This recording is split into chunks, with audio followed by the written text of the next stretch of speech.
الحمد لمن قدر خيرا وقبالا الحمد لمن قدر خيرا وقبالا والشكر لمن صور حسنا وجمالا والشكر لمن صور حسنا وجمالا فرد صمد عن صفة الخلق بريئون فرد صمد عن صفة الخلق بريئون رب أزلي كما خلق الخلق كمالا لا ضد ولا ند ولا حد لمولاه لا ضد ولا ند ولا حد لمولاه الآن كما كان ولم يلق زوالا الآن كما كان ولم يلق زوالا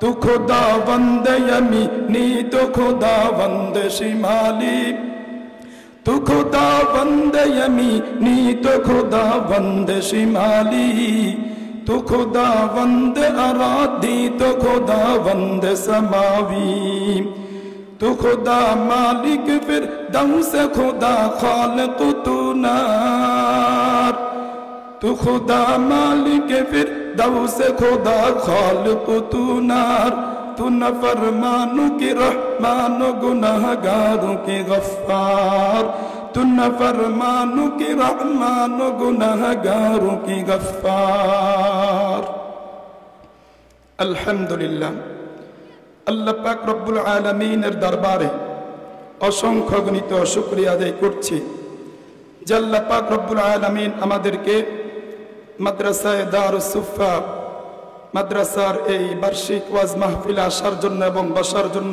তৌফিক দান করেছেন। এজন্য আমরা প্রত্যেকেই অন্তরস্থল থেকে কালিমাতুশ শুকর আদায় করি আলহামদুলিল্লাহ। আজকে আমি আপনাদের সামনে কুরআনুল কারীমের একখানা আয়াতে কারিমা তিলাওয়াত করেছি। বিশ্বনবী জনাবে রাসূলুল্লাহ সাল্লাল্লাহু আলাইহি ওয়াসাল্লামের অসংখ্য গণিত হাদিসে মুবারাকা থেকে একখানা হাদিসের টুকরা আপনাদের সামনে পেশ করেছি। রব্বে কারীম যদি তৌফিক দান করেন তাহলে এই আয়াত এবং হাদিসকে সামনে রেখে আপনাদের সামনে কিছু আলোচনা করব। ওয়া মা তৌফিক ইল্লা বিল্লাহ। আল্লাহ রাব্বুল আলামিন পবিত্র কালামুল্লাহর মধ্যে ঘোষণা করতেছেন, ওয়ালাউ আন্না আহলাল কুরা আমানু ওয়াত্তাকাউ লাফাতাহনা আলাইহিম বারাকাতিন মিনাস সামাই ওয়াল আরদ। রব্বে কারীম বলেন, যদি জনপদের লোকেরা আমার উপর ঈমান আনয়ন করে এবং তাকওয়ার পথ অবলম্বন করে, আমি আল্লাহ পাক রব্বুল আলামিন তাদের জন্য আসমান এবং জমিনের সমস্ত বরকতের দরজা উন্মুক্ত করে দেব। এই আয়াতের ব্যাখ্যা করতে গিয়ে মুফাসসিরিনে কেরাম লিখেছেন, যে জনপদবাসী, যে এলাকার মানুষ, যে গোত্রের মানুষ রব্বুল আলামিনের উপর ঈমান আনয়ন করার পরে তাকওয়ার পথ অবলম্বন করবে, রবের ভয় অন্তরে ঢুকাবে, রব যেভাবে আমাদেরকে জীবন পরিচালনা করার জন্য বলেছেন সেইভাবে রবের দেওয়া বিধান অনুযায়ী জীবন যাপন করবে, রব্বুল আলামিন বলেন, লাফাতাহনা আলাইহিম বারাকাতিন মিনাস সামাই ওয়াল আরদ।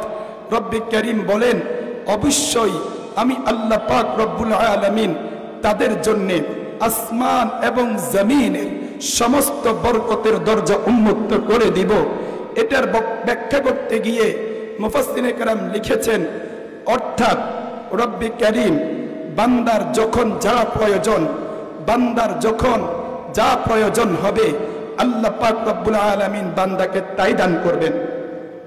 যেই পরিমাণ বৃষ্টির প্রয়োজন রব্বে কারীম বৃষ্টি না দান করবেন, যেই পরিমাণ ফসলে জমিনে ফসল উৎপন্ন হওয়া দরকার সেই পরিমাণ ফসল, সেই পরিমাণ ফল ফলাদি আল্লাহ পাক রব্বুল আলামিন সেই পরিমাণ উৎপন্ন করবেন। এক কথায় বান্দার যখন যা প্রয়োজন আল্লাহ পাক রব্বুল আলামিন বান্দাকে তাই দান করবেন। শর্ত হলো ঈমান আনয়ন করতে হবে এবং তাকওয়ার পথ অবলম্বন করতে হবে। মুহতারাম হাজিরিন, তাকওয়া এই শব্দটি হচ্ছে আরবি, ওয়াকিউন শব্দ থেকে নিষ্পন্ন আবিধানিক অর্থ হচ্ছে বিরত থাকা, সজাগ থাকা, সতর্ক থাকা।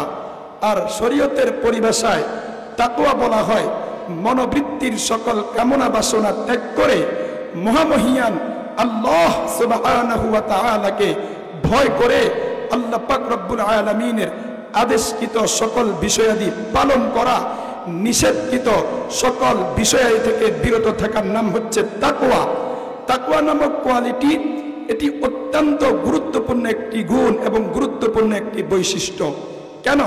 তাকওয়া নামক এই কোয়ালিটি আজকে আমাদের মাঝে অনুপস্থিত থাকার কারণে, আমাদের মধ্যে না থাকার কারণে আজকে আমরা সর্বদিক থেকে আজকে আমরা পিছনে পড়ে আছি।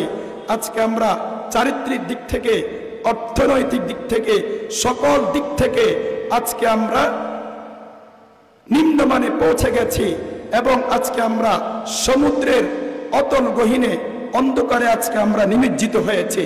শুধুই মাত্র রব্বুল আলামিনের ভয় আমাদের অন্তরকরণে না থাকার কারণে তাকওয়া নামক এই কোয়ালিটি, তাকওয়া নামক এই বৈশিষ্ট্য আমাদের অন্তরে না থাকার কারণে মুহতারাম হাজরিন, তাকওয়া নামক এই কোয়ালিটি এটি এমন একটি গুরুত্বপূর্ণ বিষয়, এমন একটি কোয়ালিটি, এই কোয়ালিটি যার মধ্যে থাকবে, যেই বান্দা বান্দি এই কোয়ালিটি অর্জন করতে পারবে, রব্বুল আলামিনের কাছে তার মর্যাদা ফেরেশতাদের চাইতেও বেড়ে যায়। যখন কোনো ব্যক্তি ঈমান আনয়ন করার পরে তাকওয়ার পথ অবলম্বন করবে, রবের ভয় অন্তরে ঢুকাবে, রব্বুল আলামিনের কাছে তার মর্যাদা ফেরেশতাদের চাইতেও বেড়ে যাবে।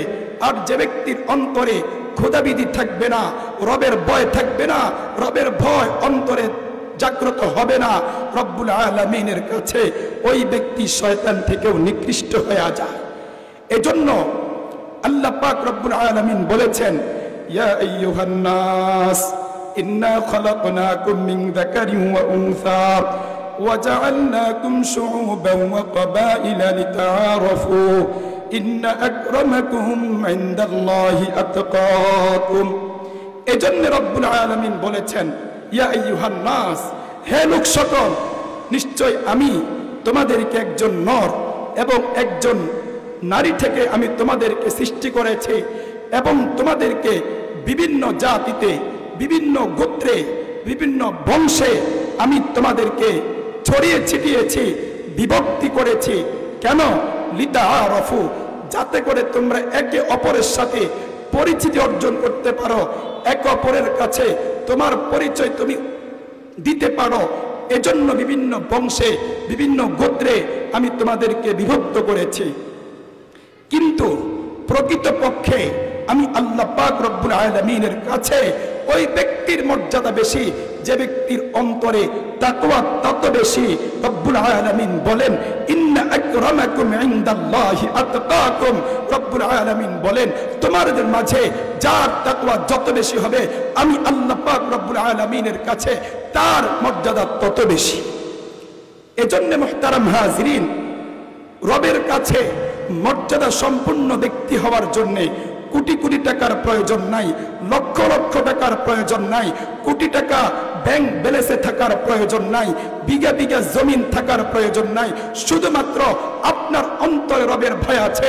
রব্বে কারীম বলেন, তোর অর্থ সম্পদ না থাকতে পারে, তোর চেহারা সুন্দর না থাকতে পারে, তুই এমপি না হতে না পারস, তুই মন্ত্রী হইতে না পারস, তুই একজন রিক্সাওয়ালা, তুই ভ্যানওয়ালা, তুই সিএনজি চালক, তুই দিন মজুর, তুই কৃষক, কিন্তু তোর অন্তরে আমি আল্লাহর ভয় আছে।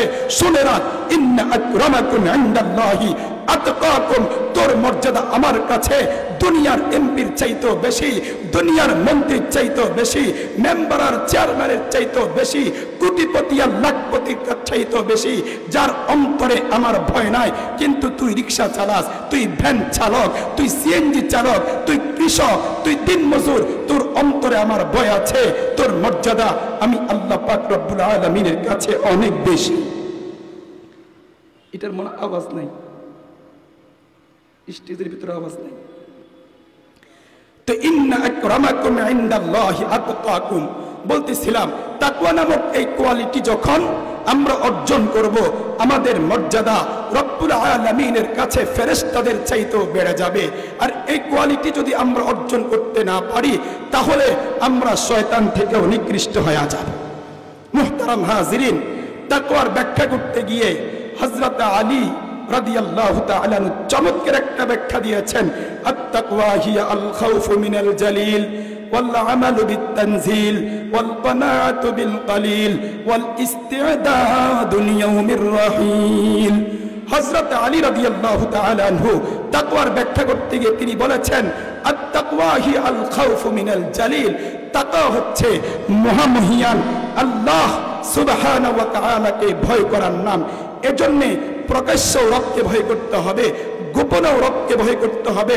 আমি আর আপনি যতই গোপনে থাকি না কেন, যতই একে একে থাকি না কেন, যদি আমার আপনার অন্তরে রবের ভয় থাকে, খাশিয়াতে ইলাহি যদি থাকে, আমার আপনার মাধ্যমে রবের নাফরমানি করা সম্ভব হবে না, আমার আপনার মাধ্যমে গুনাহ করা সম্ভব হবে না।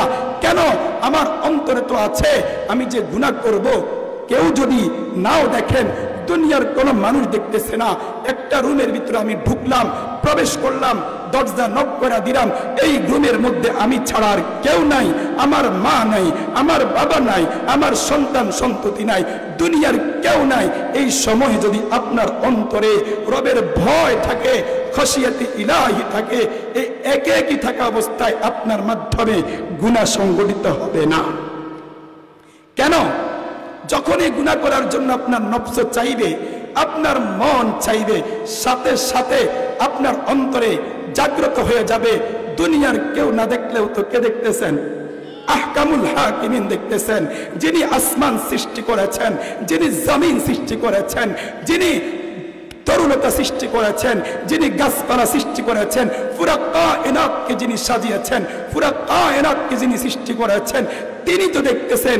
কিয়ামতের ময়দানে তো আমাকে তিনার সামনে দাঁড়াইতে হবে।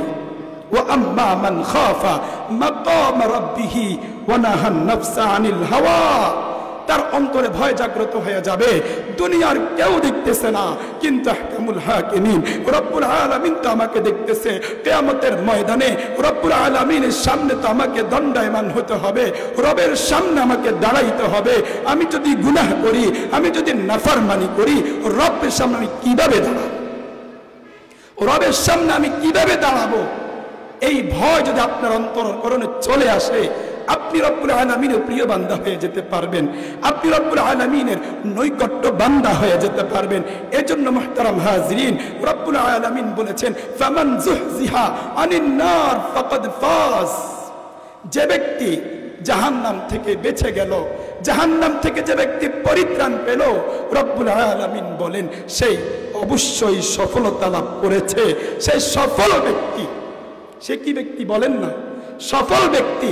আমরা তো মনে করি যদি আমার একটা ভালো মানের চাকরি থাকে আমি সফল, আমার যদি কোটি কোটি টাকা থাকে আমি সফল, আমার যদি ব্যাংক ব্যালেন্স থাকে আমি সফল, আমি যদি মেম্বার হইতে পারি আমি সফল, আমি যদি চেয়ারম্যান হইতে পারি আমি সফল, আমি যদি মুহাদ্দিস হইতে পারি আমি সফল। কিন্তু মুহতারাম হাজিরিন, মুফাসসিরিন কিরাম কিন্তু এটাকে সফলতা বুঝান নাই। আপনি বড় ব্যবসায়ী, আপনি মনে করতেছেন আপনি সফল। আপনি যদি সারা পৃথিবীর মালিক হয়ে যান, পুরা পৃথিবীর ক্ষমতা যদি আপনার হাতে চলে আসে, পুরা পৃথিবী আপনার কথা শুনে, কিন্তু আপনি যদি রবের ভয় আপনার অন্তরকরণে না থাকে, সারা পৃথিবীর মালিক হওয়ার পরেও আপনার মর্যাদা রবের কাছে এক পয়সারও নাই, বিন্দু পরিমাণও আপনার মর্যাদা রবের কাছে নাই। যদি কোনো ব্যক্তি পুরা পৃথিবীর মালিক হয়ে গেছে, পুরা পৃথিবীর রাজত্ব যদি সে কায়েম করে ফেলে, পুরা পৃথিবীর পাওয়ারফুল যদি সে হয়ে যায়, কিন্তু তার অন্তরে যদি রবের ভয় না থাকে, রব্বুল আলামিনের কাছে তার কোনো মর্যাদা নাই, তার কোনো সফলতা নাই। রব্বুল আলামিন বলেন, ফামান যুহজিহা আনিন নার, যে ব্যক্তি জাহান্নাম থেকে মুক্তি পেল, মুক্তি পাবে, সেই মূলত হলো সফল। মুফাসসিরিন কিরাম তাই বলেছেন। মুফাসসিরিন কিরাম বলছেন সফল তো ওই ব্যক্তি যে ব্যক্তির জীবনে কোনো চিন্তা নাই, পেরেশানি নাই, দুঃখ নাই, মুসিবত নাই, অসুস্থতা নাই, ওই ব্যক্তি মূলত সফল। ওই ব্যক্তি মূলত কি? সফল। আচ্ছা বলেন দেখি, বাবা আদম আলাইহিস সালাতু ওয়াস সালাম থেকে নিয়ে যত আম্বিয়া আলাইহিস সালাতু ওয়াস সালাম অতিবাহিত হয়েছেন, যত আউলিয়া, ফির, বুজুর্গ, মাশায়েখ, আবদাল, গাউস, কুতুব অতিবাহিত হয়েছে, হচ্ছে, কিয়ামত পর্যন্ত আনে ওয়ালা যত উম্মত আসবে, এমন কোন ব্যক্তি কি অতিবাহিত হয়েছে বা হচ্ছে বা হবে তার কোনো পেরেশানি ছিল না, তার কোনো দুঃখ ছিল না, তার কোনো মুসিবত ছিল না, এমন কোন ব্যক্তি অতীতেও অতিবাহিত হয় নাই, বর্তমানেও হচ্ছে না, কিয়ামত পর্যন্ত হবে না। তার মানে মুফাসসিরে কেরাম এটাই বুঝাতে চাচ্ছেন যে দুনিয়াতে আমরা যেটাকে সফলতা মনে করি এটা তো বাস্তবে সফলতা নয়। সফল তো ওই ব্যক্তি যার কোনো পেরেশানি নাই, চিন্তা নাই, দুঃখ নাই, আর সেটা আল্লাহ পাক রব্বুল আলামিন যারা ঈমানদার, যারা মুত্তাকি, উইদ্দাত লিল মুত্তাকিন, আল্লাহ পাক রব্বুল আলামিন বলেন আমি তো মুত্তাকিনদের জন্য জান্নাতকে প্রস্তুত করে রেখেছি। আর মুত্তাকিরা যখন জান্নাতে চলে যাবে, আল্লাহু আকবার, জান্নাত তো এমন একটা নিবিড়, এমন একটা জায়গা, এখানে প্রবেশ করার পরে কোনো দুঃখ থাকবে না, কোনো মুসিবত থাকবে না, কোনো পেরেশান থাকবে না, অসুস্থতা হবে না। আল্লাহু আকবার, রবের কাছে যা চাইবে, রবের কাছে যা চাইবে, রবের কাছে যা চাইবে রব্বুল আলামিন তাই দান করে দিবে।